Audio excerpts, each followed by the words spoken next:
진짜 기술력 있는 인재들이 12만 명 이상이 잡혀갔어요.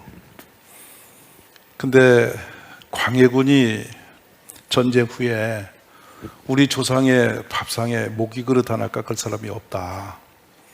제발 돌려보내라. 그러니까 일본의 새로운 주자인 덕정가강이 우리가 붙들 마음 없다, 데려가라. 그래서 사신 120명을 일본 교토로 보냅니다. 보냈는데 우리 조선 기술자들이 돌아올 수가 없었어요. 왜냐하면 3년여 동안 사신들이 가서 그들을 기다리는데 다 찾아와서 그들이 뭐라고 했느냐, 우리 어머니 안부를 묻고 우리 형님의 안부를 묻고 자기 가족들의 안부를 물으면서 울고 가는 거예요. 그러면서 자신들이 벌어들인 일부의 돈을 갖다 주면서 꼭 좀 절해주세요. 얼마나 울고 갔는지. 대돌이 떴다. 누각이란 이름이 나옵니다. 눈물 누자로 뜬 조각. 그러면 그분들은 왜 못 돌아왔는가? 주홍글씨가 새겨져 있는 사람들이에요. 잡놈입니다. 아무리 일을 해도 잡놈이고 이름이 없어요. 좋은 이름 붙이면 개똥입니다.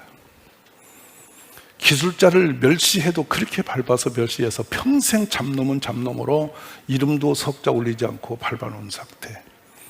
운명적으로 소망이 없었죠. 일본에 가니까 그 기술자들을 예우를 해서 1년에 쌀을 600석을 주고 도자기만 구세요. 그 도자기가 지금 교세를 하는 오사카에 가면 세계 초인류의 세라믹 회사의 원조입니다. 조선 기술이에요. 그분들이 그 처참한 일본 땅에서 언어도 안 통하고 잡혀갔는데 대접을 받는 거예요. 인생의 가치를 인정받는 거예요. 살맛이 났죠. 그 도자기가 유럽으로 팔려가서 일본은 경제대국으로 일어납니다.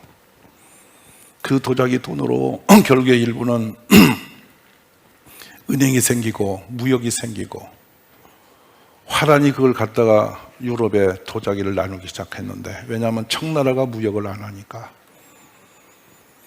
그 모든 조선의 도자기 그 기술이 일본을 통해서 세계로 나가고 일본은 거대한 경제국이 되어서 훗날에 우리 조선을 삼키는 힘을 얻습니다. 우리가 우리 누군가를 주운 글씨로 밟아놓으면 그 한 사람은 평생 거기서 벗어날 수가 없습니다. 그것을 우리는 운명이라 그래요. 운명이란 뭐냐면 내가 죽을 힘을 다해도 바꿔줄 수 없는 어떤 상황이에요. 못 배웠기 때문에, 우리 조상이 누구기 때문에, 내가 어느 동네에 태어났기 때문에, 너는 어느 가문의 무엇이기 때문에 그대로 주운 글씨를 써놓고 밟아버리는 거예요. 우리는 내일이 아니라서 쉽게 남에게 그런 주운 글씨를 덮어놓고 함께 정주하는 일에 바쁩니다.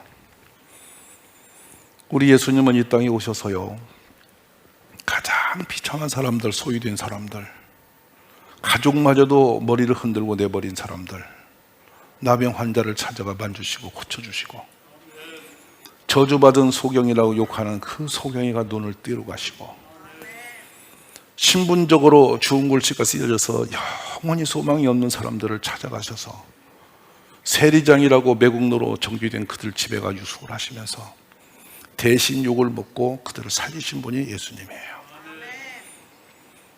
오늘 우리 기독교 안에는 어떤 일이 벌어지고 있나요? 예수님이 십자가에서 죽으시던 그 시간에 이 땅에는 놀라운 기적이 일어났어요. 하늘문이 열렸습니다. 에베소 2장에서는 그 하늘문이 열릴 때 일어났던 일을 이렇게 기록합니다. 하나님과 원수됐던 우리를 문을 열어 하나 되게 하시고, 모든 혈족과 인종과 할례받은 자와 할례가 없는 자나 이방인이나 유대인이나 상관없이 다 하나 되게 만드셨다. 이게 십자가에 죽으신 예수님의 영향력이었습니다. 예수님은 누구를 차별한 적이 없으세요. 죄인도 형제라 그랬고, 세상 사람이 눈을 돌려 다 내버린 사람도 찾아가 그 집에 유숙하기를 기뻐하셨던 것이 예수님이에요. 오늘 기독교 정신이 이 땅에 회복되기를 기도합니다. 쉽게 나도 모르게 정죄하고 누가 써놓은 그 글씨를 돋구고 나는 그렇게 정죄하는데 바쁘잖아요. 우리는 누가 써놓은 좋은 글씨 같이 따라가기는 쉬워요. 그러나 본인이 좋은 글씨에 엮이면 어떡할까요? 내가 그 정죄된 대상이 되었으면 어떡하겠어요? 생각 없이 남이 그어놓은 그 좋은 글씨를 가지고 사람을 평가하고 판단하는 거 결코 정당치 않아요. 오늘 대한민국은 그런 좋은 글씨가 너무 많아져요. 편을 가르고 서로가 서로를 정죄하고 좋은 글씨를 씌워놓고 욕을 하고 영원히 만날 수 없는 원수로 우리를 정죄해버리는 그런 나라가 되었어요. 기독교 정신은 결코 그런 나라의 정신이 아니에요. 어떤 사람이든 우리는 사랑으로 녹일 수가 있어야 되고 원수 맺는 일이 없어야 돼요. 정죄하는 일은 우리 권한이 아니에요. 하나님 손에 있어요. 판단하는 권한 우리에게 없어요. 비방할 권한도 없어요. 우리는 이미 비방받아 마땅히 죽을 죄인이지 누구를 정죄할 만큼 의로운 사람이 있다 한 명도 없어요. 우리 서로 사랑하는 공동체 되시기 바랍니다. 알베르트 키첼러는 바꿀 수 없는 것의 인생을 소모하지 마라. 철학적으로 인간의 운명을 결정하는 사람이 있죠. 즉 내가 스스로 노력으로 할 수 없는 모든 것은 운명의 역사다. 우리는 그걸 바꿀 수 없으니 그대로 맡겨놔라. 태어나는 거 내 마음대로 할 수 없고 가문이 내 마음대로 들 수 없고 어느 시대의 역사가 내 마음대로 가능한 게 아니고 사회적 변화 구조를 내가 어떻게 할 수 없지 않냐. 운명이다. 그 되어진 상황은 너가 바꿀 수 없지만 그 상황 속에 너 자신이 그걸 받아들이냐 마냐는 네가 결정할 수 있지 않느냐. 두 번째 관계적 영역을 말했어요. 사랑관계입니다. 다 좋은 사람으로 살고 싶고 칭찬받고 싶잖아요. 누가 사람들한테 욕먹고 싶고 정죄받고 싶은 사람이 누구 한 명이라도 있겠어요? 근데 그렇더라 하면은 다 그 옷을 입혀서 정죄를 하는 세상이잖아요. 어느 날은 좋은 친구였는데 어느 날 나를 뒤에서 그렇게 욕을 해서 나를 괴롭히는 사람이 있잖아요. 가장 믿을 수 있는 사람이라고 결혼했더니 그렇게 나를 괴롭힐 수도 있잖아요. 관계 형성이에요. 이것도 때로는 내 마음대로 될 수 없는 영역이라 그래요. 그래서 남을 변화시킬 수 없거든 내가 변해라. 상대방을 설득시킬 수 없거든 너 스스로 그냥 포기를 하든지 네가 수용하든지 네가 너 자신을 정리해라. 세 번째로는 자신과의 문제입니다. 우리 나름대로 다 성품과 기질이 있잖아요. 그런데 내 성품 하나, 내 마음 하나, 내 감정 하나 통제를 못해서 늘 고통스럽잖아요. 어떤 분은 그렇게 말해요. 목사님 내 입이 방정이에요. 누구 입인데? 그랬더니 제 입 말입니다. 왜 방정이야?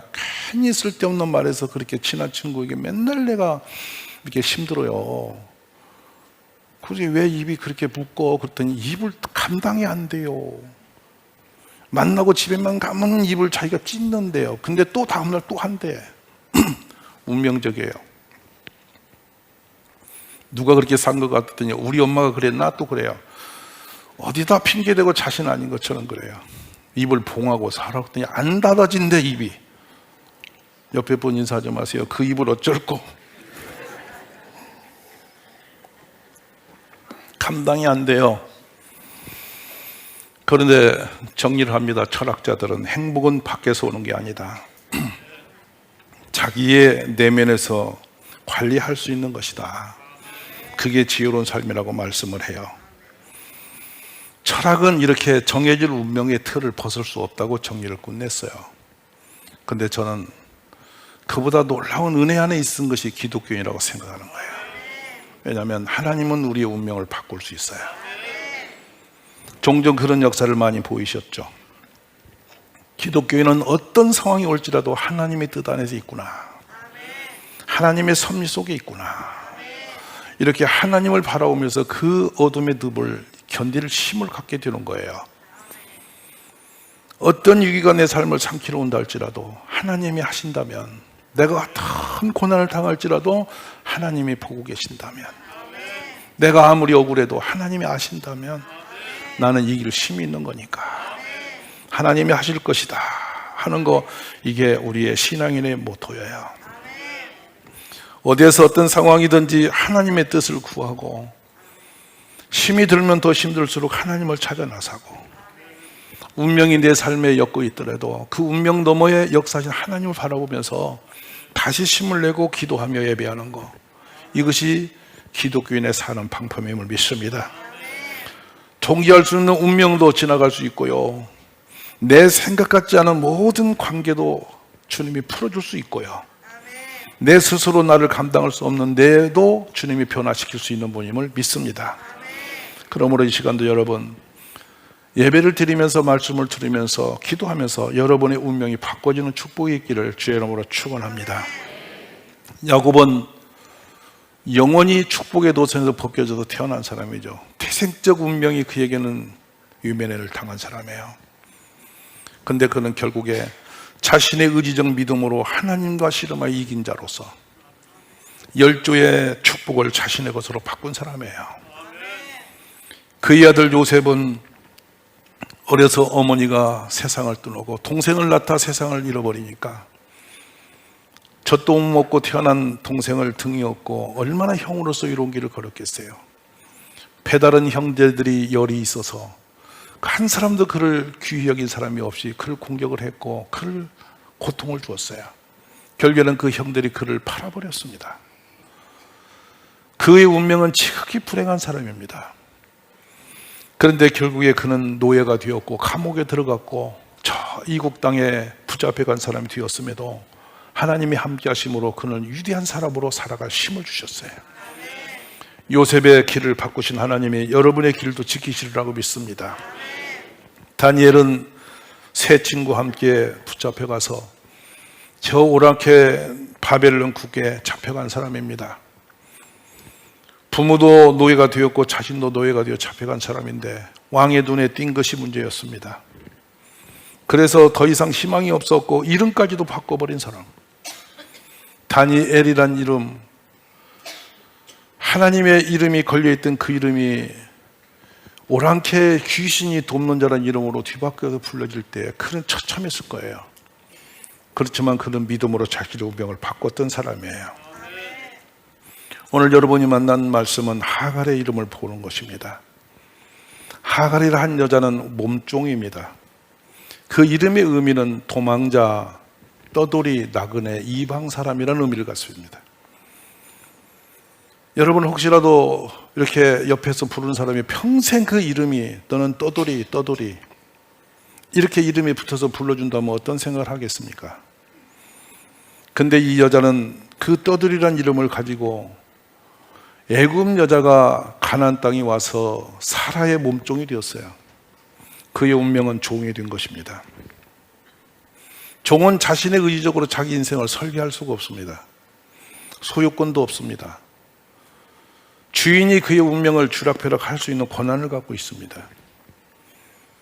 아무리 노력해도 자신의 소유가 없습니다. 주인이 죽이면 죽임당하는 거고 놔두면 놓이는 사람이죠. 창세기 16장 3절에는 그 모습을 이렇게 그려놓습니다. 아브라함의 아내 사레가 그 여종 애굽 사람 하갈을 데려다가 그 남편 아브라함에게 첩으로 준 때는 아브라함이 가나안 땅에 거주한 지 10년 후였다. 물건 취급을 당하죠. 데려갔습니다. 그리고 주었습니다. 그 준 이유는 늙은 남편 앞에 어린 하갈에게 아이를 낳으라는 거였습니다. 본인이 사랑해서 만난 남자도 아니고 택해서 만난 남자도 아니고 주인이 늙은 남편의 자신이 낳지 못한 아들을 낳으라고 빌어넣어서 애를 낳은 거죠. 아들을 낳았습니다. 근데 그 아들마저도 어머니 노예 때문에 운명적으로 길이 없는 사람입니다. 이름은 이스마엘이 되었고 아브라함이 86세에 낳은 아들이었습니다. 그런데 그 후로 14, 15년이 지나서 주인 마님이 90살 되어서 임신을 해버렸습니다. 자신한 아들은 이제 숨도 쉴 수 없는 사람이 되었습니다. 본부인 사라가 아이를 낳는 순간 자신들은 존재감이 없어진 거죠. 불행의 어둠이 그 삶을 덮었던 거예요. 그때 아브라함의 나이는 100세라 기록이 됩니다. 창세기 21장 9절에 보면 사라가 보니까 아브라함의 아들 애굽 여인 하갈의 아들이 이삭을 놀리더라. 어린 동생을, 배다른 동생을 이스마엘이 놀리던 것을 보았습니다. 그가 뭐라고 했냐면 이 여종과 그 아들을 당장 내쫓으라 그랬습니다. 사라가 애 낳으면 애 낳고 자라면 자야 되고 쫓아내려면 쫓겨나는 비참한 여자입니다. 누군가가 여러분의 운명을 그렇게 좋은 곳에 있어서 그렇게 휘둘른다면 여러분 어찌 살겠습니까? 그래서 결국에 아브라함은 아내의 마음 이야기를 듣고 그 불쌍한 여자를 내쫓기로 결심을 했습니다. 그 여자의 운명은 너무나 가혹했지 않겠습니까? 세상의 모든 것은 다 그와 등을 돌리고 그를 외면했던 그런 역사적인 사람이죠. 근데 여러분, 아브라함이 아침에 일찍 일어나자 14절에 뭐라고 하고 있냐? 떡과 물 한 가죽 부대를 가져다가 하갈의 어깨에 메어줬다. 쫓겨나는 여자에게 마지막 받은 선물은 떡, 물 한 가죽 부대. 이게 하갈의 인생의 모든 것입니다. 그거 불쌍한 여자 어깨에다 메어주니 애를 데리고 그 길을 나섰는데 부엘세바 광야에서 방황했다라고 성경 기록하죠. 부엘세바의 거리는 보통 50에서 약 60km 전방입니다.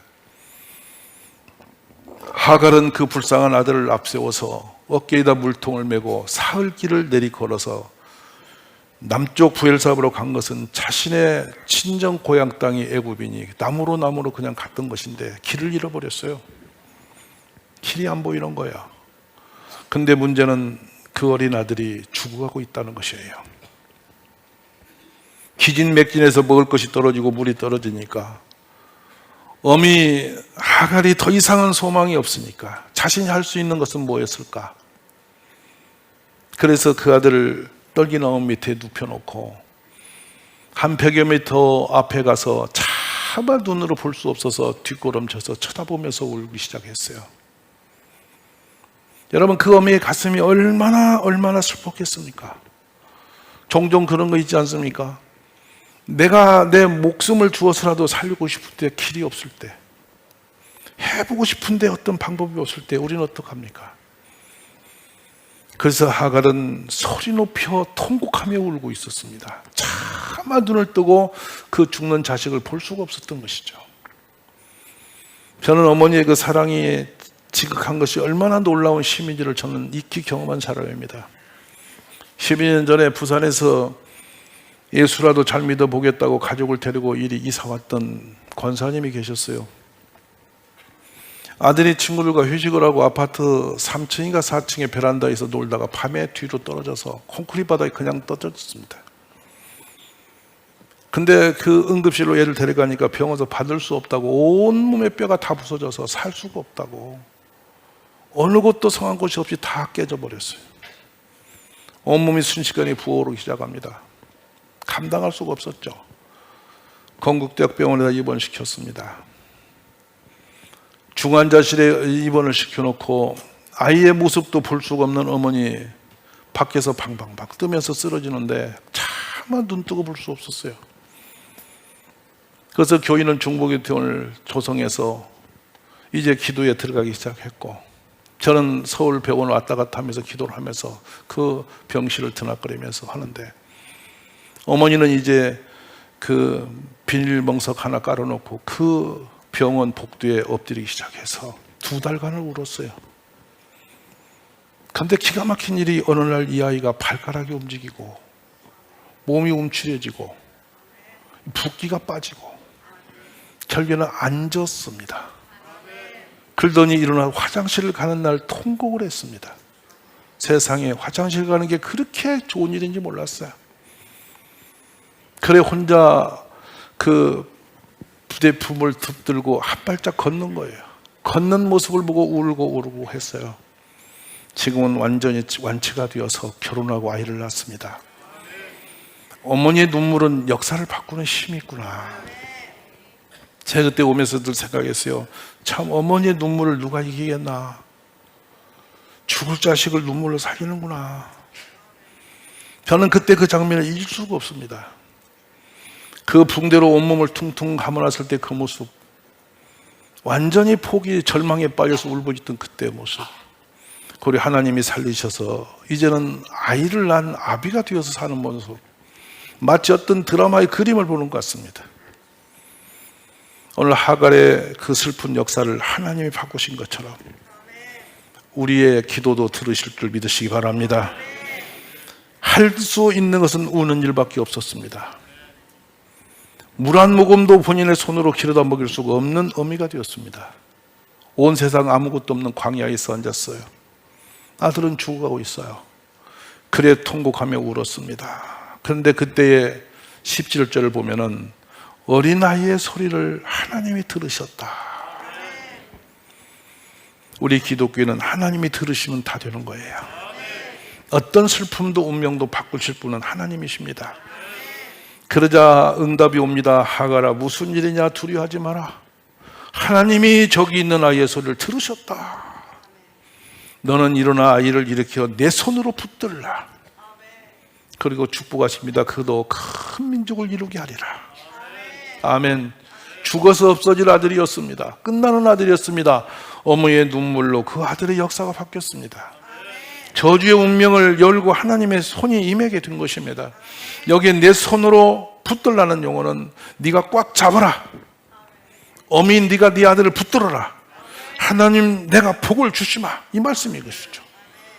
근데 놀라운 것은 일어나 아이를 일으켜 내 손으로 붙다 그 말씀을 붙들고 하갈이 갑자기 아들에게 다가가는 순간에 이상한 일이 벌어졌습니다.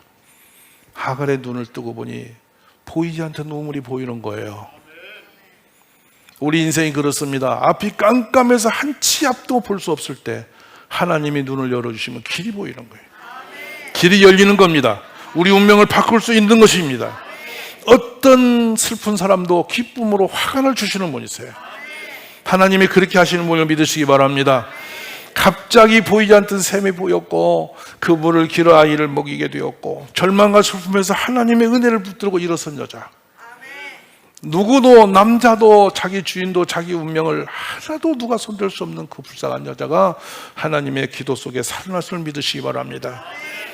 우리 하나님은 홍해 속에도 길을 만드셨고요, 요단강도 건널 힘을 주셨고요, 불행한 늪에서 다니엘 같은 사람도 살려내신 분이세요. 저는 다니엘 이름이 나중에 벨드사스라는 이름을 가졌을 때 바벨론 귀신이 그를 보호하신다는 이름입니다. 여러분 상상이 가십니까? 하나님은 심판자시다, 권능자시다 이름을 가졌던 다니엘의 이름이 마르둑이라고 하는 귀신이 그를 보호하시는 사람이라 이름이 뒤집혔어요. 그러나 다니엘은 기도함으로 믿음으로 자기 운명을 바꿨습니다. 오늘 우리 동기 가족 여러분, 하나님이 여러분의 눈을 열어주시기 바랍니다. 운명적인 어떤 올무도 풀어주시는 역사 있을 줄 믿습니다. 기도하면, 구하면, 전심으로 하나님을 바라보면 주께서 우리를 도우심을 믿으시기 바랍니다. 하갈이 할 수 있는 것은 우는 것밖에 없었습니다. 그 눈물이 무슨 힘이 있겠습니까? 하나님이 들으신 역사가 바뀌었어요. 오늘 우리 모든 가정의 메인 문제들이 해결나는 역사 있기를 바랍니다. 운명적인 역사가 풀어지는 축복이 있기를 바랍니다. 하나님의 들으심이 여러분 삶에 일어나기를 주의 이름으로 축복합니다.